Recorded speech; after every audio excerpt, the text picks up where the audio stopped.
Isang mapagpalang araw na naman po mga kapatid at muli po tayo mag-aaral ng salita ng Diyos at ang salita ng Diyos na ating pag-aaralan, atin po itong kukunin sa ikalawang sulat ni San Pedro, Kabanata 1, talata 10 hanggang 11. Ang sabi po dito, kaya mga kapatid, lalo kayong maging masigasig upang matiyak ninyo na kayo ay tinawag at pinili ng Diyos.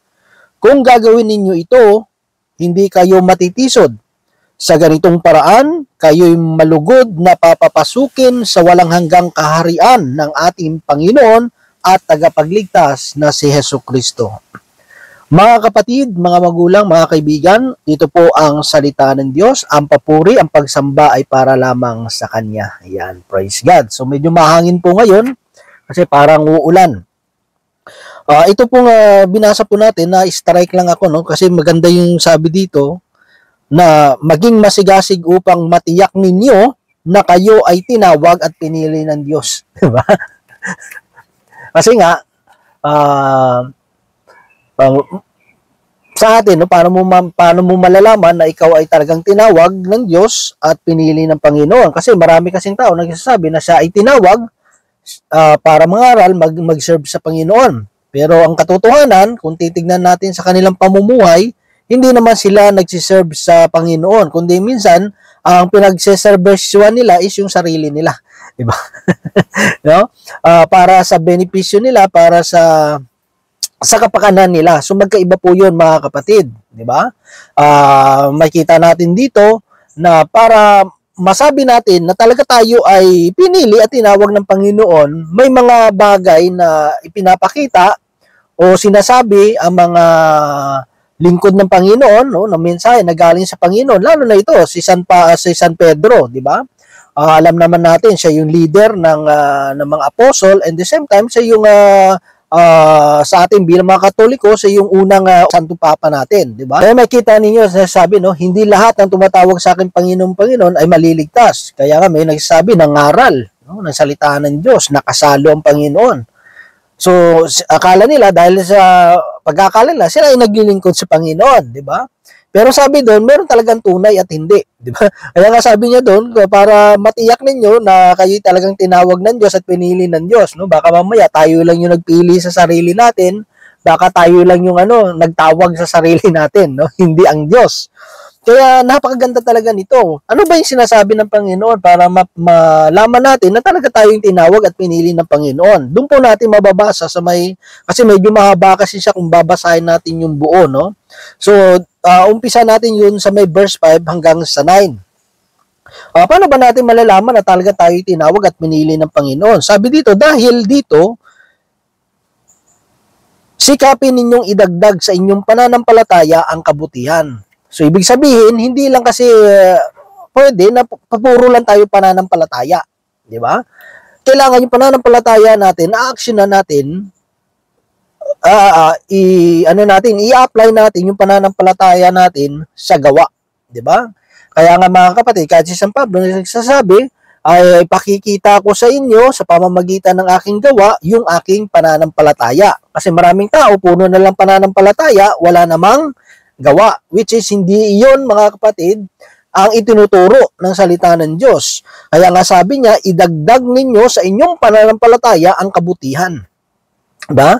May pananampalataya ka nga sa Diyos, pero hindi naman na nakikita sa ating pamumuhay kasi nga hindi tayo namumuhay ng mayroong kabutihan. Diba? Sama pa naman ng ugali natin. Diba? Naturingan kaya tayong lingkod ng Diyos, pero mapanglait tayo. No? Nakikialam tayo sa buhay ng may buhay. Masyado tayong judgmental, di ba? Masyadong mataas yung tingin natin sa sarili natin, no? Masyado tayong feeling relevant, di ba? Na parang kala natin, napakahalaga natin. O, sabi niya, idagdag nyo sa inyong pananampalataya yung kabutihan. Ibig sabihin, hindi kasi lang na puro lang tayo pananampalataya. Kaya nga, nire-remind ni San Pedro na hindi lang tayo dapat puro pananampalataya. Dapat lagyan natin ng kabutihan. At yung kabutihan mo, sabi doon, ang kaalaman. No? Kasi kahit mabuti ka, kung wala tayong karunungan, wala tayong kaalaman, o wisdom, o karunungan, na galing sa Panginoon, baka ano tayo, baka akala natin mabuti pa yung ginagawa natin, pero hindi na pala, no? Akala natin mabuti yung ginagawa natin na pagtulong sa kapwa. Ang pagtulong okay yan, no? Pero baka mamaya yung pagtulong mo is tinotolerate mo na, no? Imbes na makabuti yon, hindi na nakakabuti. So, gusto mong gumawa ng mabuti, kaso yung resulta, hindi mabuti. So, hindi pa rin kabutihan yun. Kasi bakit? Kasi parang tinotolerate natin yung isang tao na magkasala, no? Na gawin yung isang bagay na imbes na mapabuti siya, baka mas mapasama siya, di ba? So kailangan pa rin ng kaalaman. Pero mas maganda kasi ito pag sa mga itutok mo sa mga formation, di ba? So dito medyo slight lang, daan-daan lang natin. Sa inyong kaalaman ang pagpipigil sa sarili, di ba? So kasi kung may kaalaman ka, alam mo yung resulta kapag hindi mo pinigilan yung sarili mo. Kaya nga sabi ni San Pablo, sinusupil niya yung sarili niya. Dinidisiplina niya yung sarili niya. Kasi bakit? Baka matapos ang mangaral, siya naman yung bumagsak. Di ba? So, dito napakalaga ng pagpipigil sa sarili. Dahil ang tao may kaalaman, alam niya ang kahalagahan ng pagpipigil sa sarili. Di ba? Kasi kapag hindi tayo nagpigil sa sarili natin, dala tayo sa emosyon natin, kahit professional ka pa, kahit ikaw pa, marami ka pang achievement, doctorate o mga masteral sa buhay mo, na na-achieve sa buhay mo, mababaliwala yung kaalaman mo kung hindi natin kayang kontrolin. Nag-ilonggo na. Kontrolin yung sarili natin. Di ba? Para lang tayong hindi, educated tayo, pero wala tayong manners. Di ba? Parang napapakita lang na sayang lang yung edukasyon nga natanggap natin. So, napakalaga talaga yung pagpipigil sa sarili, no? Kasi kung yung tao marunong magpigil sa sarili, kahit hindi man niya hindi man matalino, pero nagmumukhang matalino, di ba? Pero kahit anong talino mo, kung hindi tayo marunong magpigil sa sarili natin, parang pinapakita natin para tayong mangmang, di ba? So dito yung kaalaman, pagpipigil sa sarili, at sa yung pagpipigil sa sarili ang katatagan, no? Talaga naman magiging matatag ka eh. Kasi una mong sinusupil yung sarili mo, no? Parang ano yan, yung mga puno na dumaan sa maraming bagyo, di ba? The more lalo mga earthquake, di ba? Sabi nga doon, lumalambot yung lupa, so yung ugat mas nagiging privilege sa kanya yun na magpailalim pa ng magpailalim. So kapag malalim na yung ugat, syempre mga kapatid, tumitibay, tumatatag yung pundasyon ng punong yun, di ba? Kasi marami ng pinagdaanan ng mabagyo tsaka mga shaking. Diba? So, ganun din, pag nagpipigil tayo sa sarili natin, sinusupil natin yung sarili natin. At dahil sinusupil natin yung sarili natin, tumatatag. No? Katulad sa sports. Di ba? Pag marunong kang magpigil, kunyari, alam mong sa sports, kailangan yung kain mo talagang sa healthy diet ka. Di ba? Kasi kung di ka marunong magpigil sa sarili mo, hindi mo didisiplinahin yung sarili mo, baka kung puro ka lang kain ng kain, yung stamina mo, yung resistensya mo, talagang mababawasan. No? Pero kapag dinidisiplina mo, kasi ano yan, pagpipigil sa sarili, ba't kasi yun ang pagdidisiplina sa sarili? Diba? Kung disiplinado ka, tumitibay, tumatatag yung katawan mo. Diba? Parang ano yun, isang way yun yung hinahanda mo yung sarili mo sa isang labanan. Diba? So, pag marunong kang magpigil sa sarili mo, dinidisiplina mo yung sarili mo, nagkakaroon ka ng katatagan. At ang iyong katatagan sa pagiging makadiyos. Diba? Kasi, pag marunong ka ng disiplina yung sarili mo, no, sinusupil natin, marunong tayong magpigil sa sarili natin sa mga mundong bagay sa mundong ito. No? Kasi yun ang ano yan eh. Paano ka mamumuhay ng makadiyos kung hindi natin pipigilan yung sarili natin? Alam naman natin yung laman, yung makalupa at makadiyos na pamumuhay ay talagang ano yan, magkalaban yan. No? Kaya yung pinipigilan talaga natin dito, yung mga makalamang pamumuhay. No? Ano ba yung mga makalamang pamumuhay? Yung mga pride of life, di ba? Yung mga kayabangan natin, yung mga makasariling pagkatao natin. No? Marami yan mga kapatid. So yun mga bagay na yun, yung gusto na lahat ang gusto ng katawan natin, yung talagang pipigilan, susupilin natin. Kasi doon lang tayo magkakaroon ng isang pamumuhay na makadiyos. Pag nakaya nating pigilan, kontrolin, disiplinahin yung ating mga fleshly desire, di ba? So dito para tayo ay makamuhay na maka-Diyos at sa inyong pagiging maka-Diyos ang pagmamalasakit sa kapatid. Diba? So dito, siyempre, kapag ikaw ay maka-Diyos na nasa Panginoon, nandun siyempre yung concern natin. Diba? Yung pagmamahal, yung affection natin sa kapwa natin, mga kapatid. Yung pagmamalasakit sa kapatid. Pag sinabi natin kapatid, mga kapatid, hindi lang yung kasama natin sa pananampalataya. Diba? Dito mga kapatid, yung kayong kapwa natin, di ba? Yung neighbor natin, na isasabuhay natin yung love your neighbor as you love yourself, di ba? So, yung pagmamalasakit, napakahalaga yun, no? Hindi mo pwede sabihin na nasa Diyos ka, pero wala kang concern sa kapwa mo, no? Hindi po yun, parang wala kang pakialam, di ba? Hindi pwede yun, mga kapatid. Kaya nga, pag sinabi mo maka-Diyos ang isang tao, ibig sabihin, nire-represent kasi natin yung Panginoon bilang mananampalataya ng Diyos, nire-represent natin siya sa mga tao, di ba? So pinapakita natin sa kanila ano ba yung pinagkaiba ng taong namumuhay na maka-Diyos at yung mga tao na makamundo, di ba? Pangit naman kasi yung mga makamundo gumagawa rin naman ng mabuti yan di ba? Charity, grabe rin naman sila diyan. Tumutulong din naman yan. So kaya nga dapat iba rin yung standard natin bilang mananampalataya, mas mataas kaysa dun sa standard ng mundong ito, di ba? Pangit naman yun na mas mabait pa sila, mas mabuti pa sila kaysa sa mga mananampalataya. Mapangit naman yung mga makamundong tao, sila pa yung marunong magpigil sa sarili, sila pa yung mga disiplinado kaysa tayong mga naglilingkod sa Panginoon. Di ba? Kailangan nandun yung disiplina natin, mga kapatid. Lalo, siyempre, pag nasa labas tayo ng ministry, nasa labas tayo ng simbahan, di ba? Pag mga kasama mo ay yung mga nakakahalubilo mo, wala pa sa Panginoon o wala pa kay Lord, talagang doon dapat natin ipakita talaga na ito yung disiplina natin, gumalaw tayo, magsalita tayo, umakto tayo ng disiplinado. Pinapakita natin yung pamumuhay na maka-Diyos. Di ba? Kasi yung tao kasi tinitingnan, may mga tao kasing kinukumpare nila pinagmamasdan lang nila yung, kunyari, palagi mo sinasabi na, uy, ako palagi nagsisimba, di ba? Palagi ako nasa simbahan, tapos nasa prayer meeting pa, Lagi ako nagkukumpisal, di ba? Siyempre, yung mga tao yan, nag-expect, uy, mabait na tao to kasi masyadong religyoso to. Kaya nga sabi, maraming religious but not righteous, di ba? So, hindi ganun, mga kapatid, kasi ang gusto ng Panginoon, yung pagsasabuhay talaga. Ipapakita natin na tayo yung maka-Diyos sa pamamagitan ng ating pagmamalasakit. At sa pagmamalasakit, ang pag-ibig. Di ba? Kasi, isa yung talaga, natatak na talaga tayo ay lingkod ng Panginoon, tinawag at pinili ng Panginoon kasi naghahari sa ating yung pag-ibig. Di ba? Alam naman natin, magbabasahin natin yung 1 Corinthians chapter 13, about sa pag-ibig. Diyan natin makikita kung ang mga bagay nito nasa atin, ibig sabihin yun, talagang tayo tinawag ng Panginoon. Hindi lang tayo tinawag, kundi pinili ng Diyos. Diba? At sabi doon, kung ang katangiang ito ay taglay ninyo at pinagyayaman, kaya sabi niya doon, pagyamanin natin. Diba?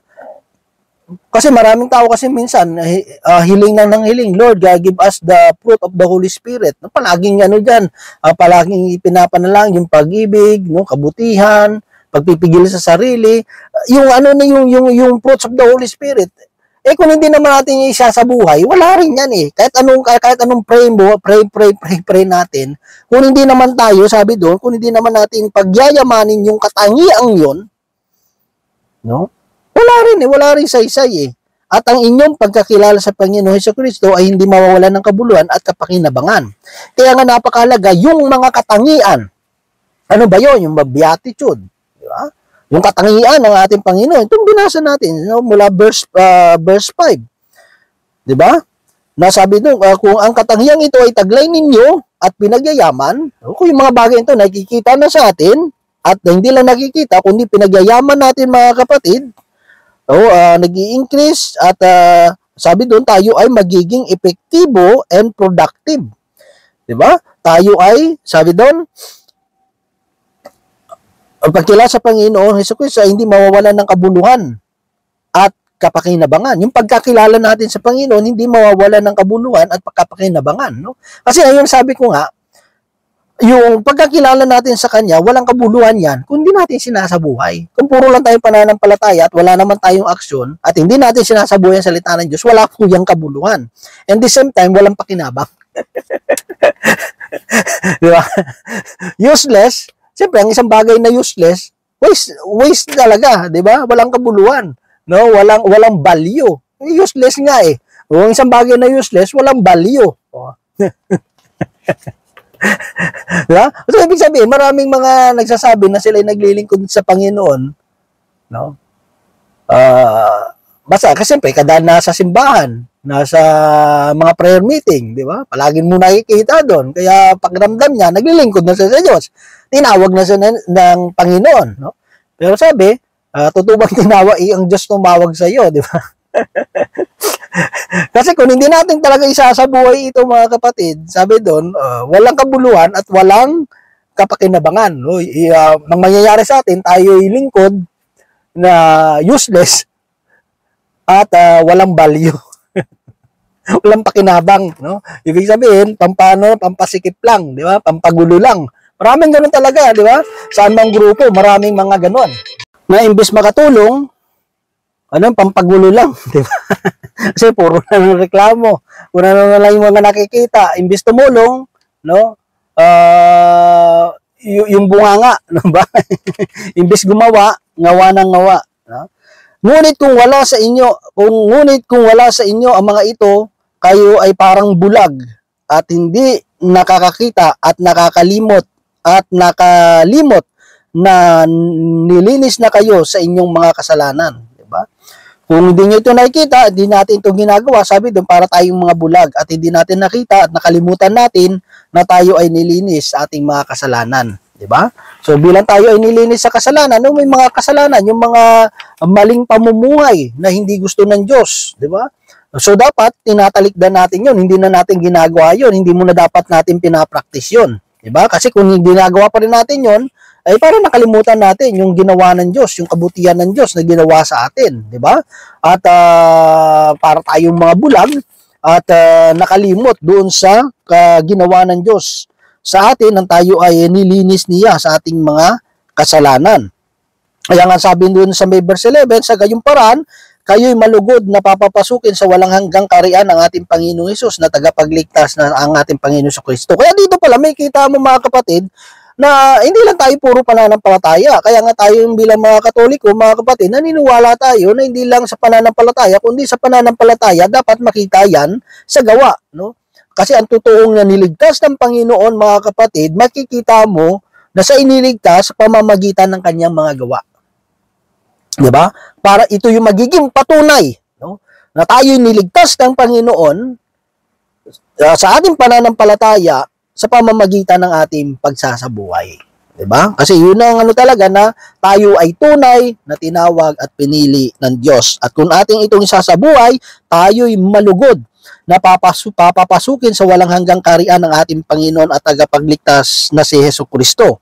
Kaya nga sabi doon, kahit alam nyo ninyo ang mga katotohanan inyong tinanggap at matatag na rin kayo, sa may verse 12 po to, hanggang verse 15, lagi ko pa rin kayong pinaalalahanan tungkol dito. Minabuti kong sariwain ito sa inyong isipan habang ako'y nabubuhay pa. So alam ni Jesus, ni Pedro, na alam ng mga tao ito yung katotohanan at matatag na sila sa pananampalataya. Pero sabi nga, mag-ingat ang sinumang nag-aakalang siya matatag na at baka siya mabuwal. Sabi ni San Pablo sa 1 Corinthians chapter 10, di ba?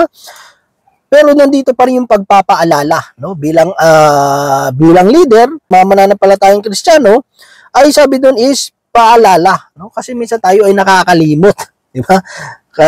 Kaya minabuti kong sariwain ito sa inyong isipan, no? Sinasariwa kasi yun ang problema minsan pag tayo ay nakakalimot, no? Sa sobra na nating maraming alam, minsan nakakalimot tayo na yung kaalaman natin, yung karunungan natin ay walang kwenta kung hindi naman natin ito isasabuhay at i-apply sa ating mga buhay. Alam ko malapit na ko nang iwan ang katawang ito ayon sa ipinahayag sa akin ng ating Panginoon Kristo. Kaya't gagawin ko ang lahat upang maalala pa rin ninyo lagi ang mga bagay nito kahit ako'y pumanaw na. So makikita nyo mga kapatid, yun ang pagmamahal, no, na pinapakita ng totoong tinawag at pinili ng Panginoon. Nandun pa rin yung concern niya sa mga mananampalataya na inire-remind niya sa mga mananampalataya ang mga bagay na ito, na kahit pa alam natin ito, ay nire-remind niya pa rin. No? Kahit hindi na pumanaw na siya, sa mundong ito, mananatili, no, panatag yung puso ng isang lingkod ng Panginoon na iiwan yung mga anak niya sa pananampalataya na nandun sila sa mabuting sitwasyon ng kanilang buhay pananampalataya. Dahil alam niya na mga taong ito ay nagsasabuhay ng salita ng Diyos. So yun lamang mga kapatid, at nawa ang Diyos patuloy magpala sa bawat isa po sa atin. God bless sa ating lahat.